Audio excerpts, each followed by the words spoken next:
Lagi mong tatandaan habang bata ka pa, habang meron ka, at yung sakto naman, huwag kang magdadamot sa kapwa mo. Lagi mong tatandaan yan, ako. Iisip mo yan, dalhin mo yan. Mula bata ka, ngayong bata ka, hanggang sa pagtanda mo, dalhin mo yan. Huwag kang magdadamot. Pagdating ng araw, kung ikaw naman ay nagipit, hindi lahat ng tinulungan mo, anak ko, hindi silang tutulong sa'yo, kundi ibang tao din ang tutulong sa'yo. Lagi mong tatandaan yan, nak, sa isip mo yan. Ang pagtulong, hindi masama. Yan po ay isa loob mo sa puso mo, ang pagtulong, hindi yung gawa-gawa lang. Lagi mong tatandaan na kung huwag kang magdadamot, no? So, yan lamang po papayo ko sa iyo, anak. Hanggang dito na lang po, mga lodi.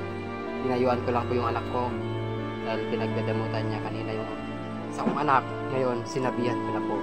Ngayon, pinibigyan niya na po. Kaya lahat po tayo matuto, hindi magdamot. Maraming salamat po.